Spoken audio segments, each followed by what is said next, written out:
I hope you're having a great new year so far. We're officially a weekend. This year's gonna be great. I can feel it.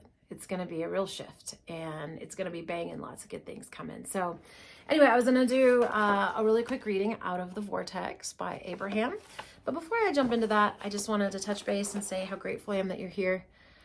For me, it's been a wonderful shift of this new year so far. I've been in a lot of reflection. One about this channel, this journey, I just started it, in June or July, about 6 months ago, as a journey to happiness. I was like, that's it. I really want to focus on this in a new way. I'm going to share it. I don't know what it's going to look like. I don't know if I didn't have any idea about how long it would take or expectations, but at the same time, I can say it's not really been like I expected. So there must be some expectation. Maybe I thought it'd be easier. Maybe I thought I'd apply it better. But actually, the process of really taking this stuff on there's a lot to it. And a lot of the channels become spiritual, and I couldn't figure that out for a little bit. But then I realized, if you want to become happy, for me, I want to maximize my results from this life, like this game. And so I have to know the rules of the game in order to maximize my results. Anyway, I'm just going to start reading. Here's the way the creative process works. So you were source energy. Part of you came forth into this body. Okay, so here's you were source energy. In other words, you were God. You were part of source. Because that's such a fired up word, Abraham uses source. Part of you came forth into this body. So part of you is physical and part of you is spiritual. That's why you have that split mind. And that's where I talk about the ego is your human part of your mind, and that's what a lot of people think is demonic or the devil, but the Bible's really referencing as being the adversary. So we get in our own way. We are the adversary to our own divine creation and success and beauty, and remembering that we're God. So part of you came forth into this body. You're mixing it up with others, and you're sending constant rockets of desire forward, where the source within you is taking them. In other words, something happens. You don't actually have to pray and ask specifically for what you want. It's just emanating from you because we're vibrational. We know this with physics. We're not made out of goo. If you go in, we're mostly space and some atoms. And it's so weird, right? Everything is made out of the same minerals in a slightly different pattern. It's a wild idea. And our senses are actually translating things into seeming that it's physical. So, of course, we have all this sort of vibrational, energetic action happening. We're energy. So you're sending out energetic requests, essentially. Like God isn't a walkie-talkie. We're always praying, and we don't realize we can pray with our emotions. And that's why contrast is a beautiful relationship between hardship and thriving. The contrast causes us to really ask and focus and know what we want. And I've been experiencing that more. I really want to get this. I really want to start living what I believe. That's become very important to me. So now, do you understand that everything that exists around you is an extension or an expanded version of a previous vibration? Everything is vibration first before it becomes thought form or before it takes form. So even this world that you see spinning in its orbit was at one time only a concept. So let's review this. It says everything is vibration first, which is energy. You just have sort of raw energy before it becomes a thought form. So that means things exist before they're even thoughts. There's like a feel out there. And I'm sure you've been that way where you just kind of sense something and then thoughts start coming as a result. So it's important to realize that the creative process starts before thoughts. So it's not just our thoughts that create reality. There's something preemptive to that, and it's more emotional, it's energetic. So before it becomes a thought form or before it becomes physical form. So even this world that you see spinning in its orbit was at one time only a concept. A vibrational concept. We wanted a game, we wanted a playground. Like, hey guys, let's make a cool physical playground where we can create, but things are a little bit slowed down, so we have time, right? We expanded, we were sort of like, energy is all collapsed together. We made a time-space reality. Those are both the same illusion of expansion, right? Time is expanding eternity, and space is expanding things. So we seem separate, or time seems linear and separate. But that's part of sort of the illusion of the game, so we can have time to create and evolve and learn. And here you are now, full-fledged human beings, with all of your physical beingness interpreting interpreting vibrationally this time-space reality. Everything that you know around you as the real physical stuff is just an extension of thought. And when we realize this, doesn't it make so much more sense why we're not made out of goo? And when we go look at physics, like we are mostly space, we are more ideas and thought forms than we are physical beings. But like I said, our senses are translating that vibration into the physical. So it seems that it's very real and physical. So this idea that you've got to see it to believe it is very silly when you really learn much about science, spirituality, because our senses are so impacted by our beliefs and our thoughts. We already know the brain and the eyes leave out a crap ton of data. What we see is not what's really there. And it's just a little bit of a step further to realize that my beliefs and my opinions affect my filtering mechanisms so that things come to meet me in the ways that I'm expecting them to, because what I believe to be true becomes true for me. It's this fascinating thing. So everything we see is just an extension of thought. So in other words, like we are the ones creating it, and it's not actually physical stuff that's doing it to us. It's the mind that's doing it to the physical. Everything that is coming in your future is now already fulfilled vibrationally in what we are calling your vibrational reality. We've been calling it your vibrational escrow. So let's take this into another spiritual term, the kingdom of heaven. If you've ever heard the term, the kingdom of heaven is within you, that's what this is talking about, your vibrational escrow. You are creating, when it says all your good works build up, treasures in heaven, and it's all within you, that's what it's saying. It's saying you're creating something. And of course, we think it's after you die, but that isn't the case. It's actually within us and will continue to spill out into our lives. We can experience and reap the rewards from our personal kingdom of heaven if we are willing to realize that we are divine creators and believe it's true. It's not even believing it's true. It doesn't really matter what you believe. It's believing you're worth it. You're worth happiness. You're worth joy. And you're worth having all the things that your heart deeply desires. And it's already there. It's already in your vibrational escrow. The kingdom of heaven is already there. Would you like to experience it or not? And bring heaven to this plane, this reality. Now there are a lot of people scoffing, oh, vibrational reality. We say you must not scoff at vibrational reality because all reality came from vibrational reality, and it comes fast if you will allow it. You are on the leading edge. The manifestation time between the inception of thought and the lining up with it is seconds in many cases. That's amazing. So you can have a thought and manifest it, or have a thought and line up with it in seconds. You are on the brink of instant manifestation. I've had a few things happen. It's been more on the negative side. Okay, like I was talking about earlier, I tend to have more momentum in believing negative things can happen, but that's what I'm shifting. And you can't just have a boulder rolling down a hill and just automatically shove it back up the hill, right? You got to stop it. You got to slowly push it, get that momentum going. And so I realize now, like, I am starting to build more momentum towards the positive things happening, but things are happening really quickly now, and it's a little creepy. It's interesting, and I'm getting really excited about it.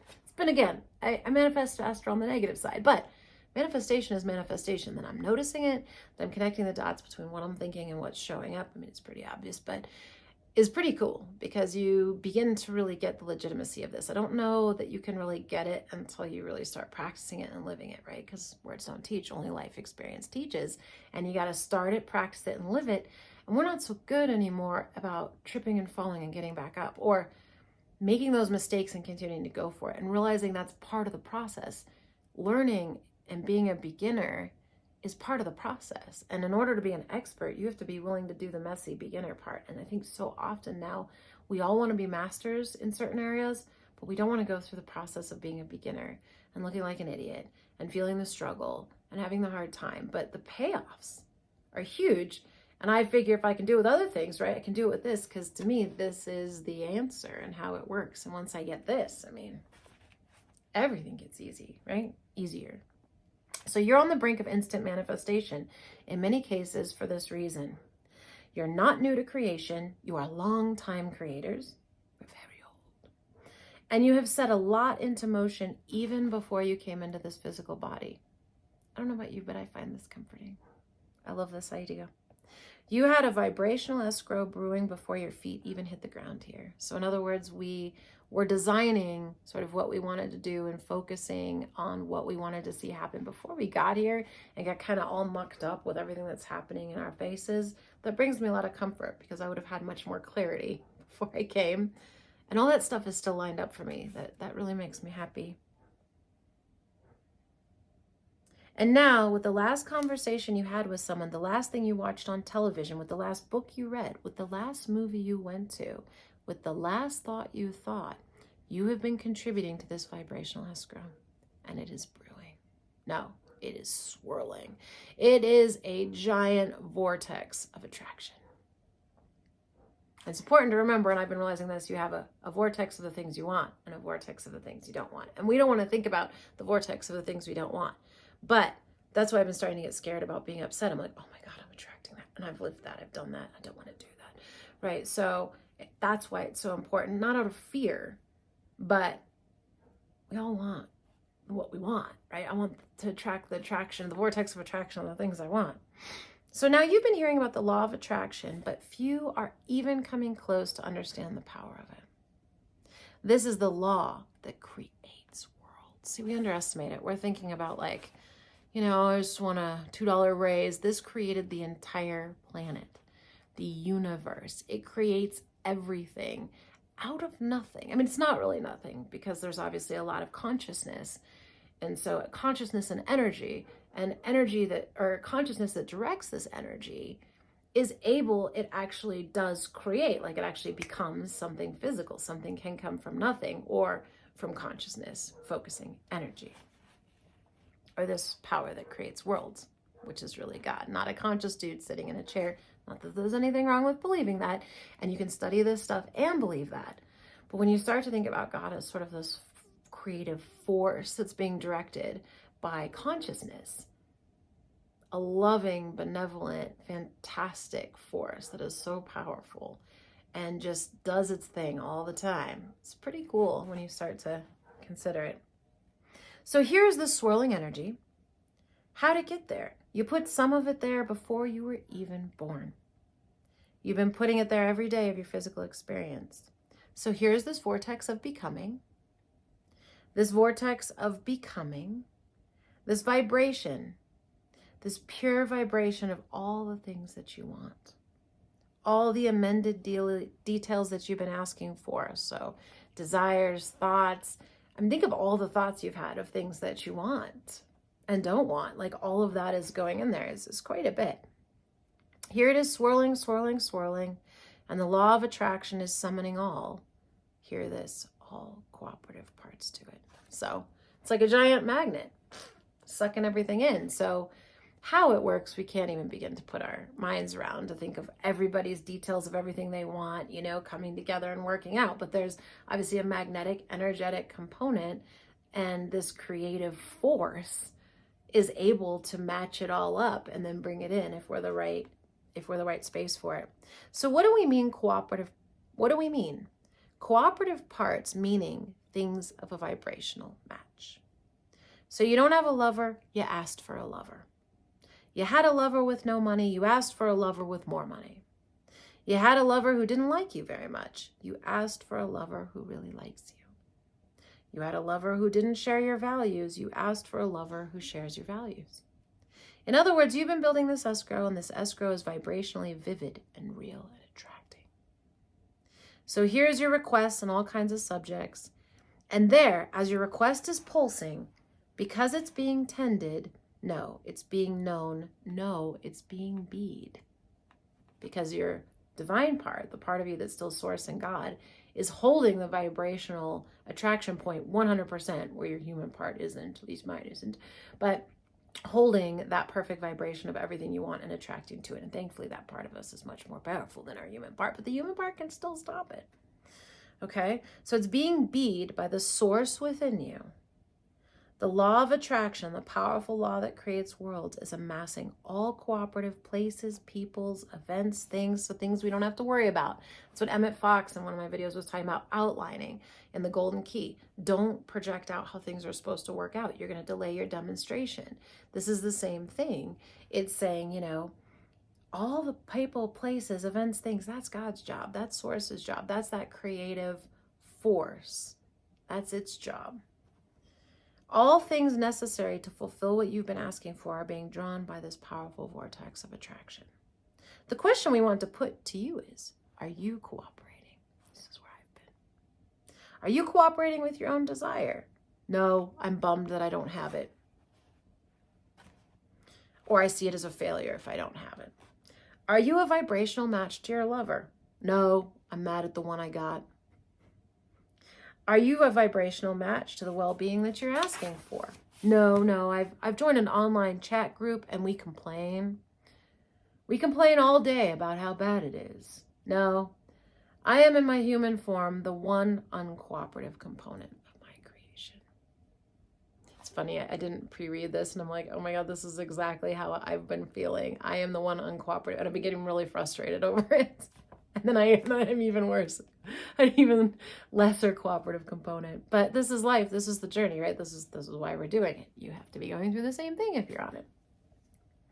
So what happens, and I should say, so many of us aren't really there. So if we're not really noticing and getting upset, then we probably aren't really like putting our feet to the grindstone in the same way. Like I realize now, I've been talking this for so long, but I wasn't upset about not doing it. I just kind of ignored it. And so that I'm actually like getting more and more focused and passionate about it means that something's happening.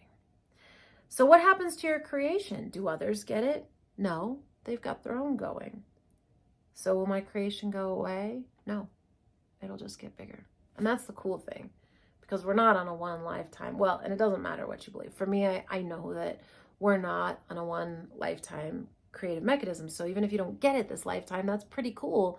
Like my aunt passed away. It was really sad because she didn't get there. And then studying this, I'm like, wait, she built such a big vortex in this life. And maybe it wasn't very pleasant, but it was temporary. We get to hit reset. She's going to come back and she's going to reap all the rewards. She won't remember this lifetime. She won't know when she comes back, but it'll all still be there held for her.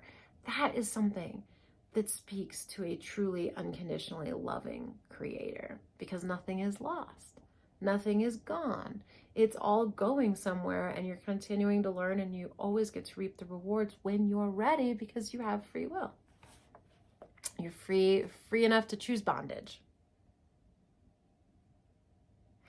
Contrast really isn't about something going wrong. Oh, this is for me. Oh, geez.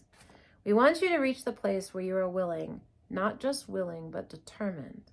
Not just determined, but eager to let go of the need of control of things that are uncontrollable, like what anybody else is doing, and give your undivided attention to the only thing you can control, which is how you feel in any given circumstance. In other words, we want you to leave this gathering saying, I've decided that I'm going to take life as it comes, and I'm going to do the best that I can do in the midst of what I'm doing. I think I need to write that down and put it on my fridge. I've decided that I'm going to take life as it comes, and I'm going to do the best that I can in the midst of what I'm doing. And that's kind of what I came to sort of with these dark nights. So like, all I can do is my best, Emily, and tomorrow you're going to take the bounce and you're going to feel better, and I'm getting it. I'm feeling better, but it's not going to be, you know, rainbows and unicorns every single day, because that's part of the creative process. But how about I'm just okay with how I'm doing right now? And I'm excited. Tomorrow I go in and start a new job, and I've learned so much, I feel, over the last couple of years, and my main focus is going to be only on the things that I see that I want more of, and just disregarding the rest. I'm not going to ace that every day, but it is my commitment and my focus, because again, I'm really getting this, and I want to learn the rules of this game, because I want to have one of those lives that just feels so good. And if you're here, you do too. And you probably may be considering or thinking that the rules of the game might be the way I'm thinking. And the more of us that do it together, the more powerful we become. And the interesting thing about this idea around reality is that you can prove it to yourself over time. And it's exciting when you do, but also a lot. So anyway, that's why we're doing it together, right? And I'm here to also say it's not a perfect process. It's going to be messy, and it's not going to be instant like we all want. It might take 6 months, might take a year, might take 5 years. Because you got to unlearn so many other things, and you got to come to terms with your worthiness and deservability and divine deserving is what I'll call it. And then it's equal for everyone, and that everyone is right where they stand. Everyone is right about how they have it. So there's no point in arguing with everyone, but you're not right about how they have it, but they're not right about how you have it. You 100% own your own world and your own space. And there's really beautiful things about that. This really speaks to a truly unconditionally loving, omnipotent, powerful God that I've searched for so long. I won't get into it any deeper than that. But anyway, thanks for being here with me today. Happy first week of 2024. I hope it's feeling as good for you as it has for me. Ta-ta for now.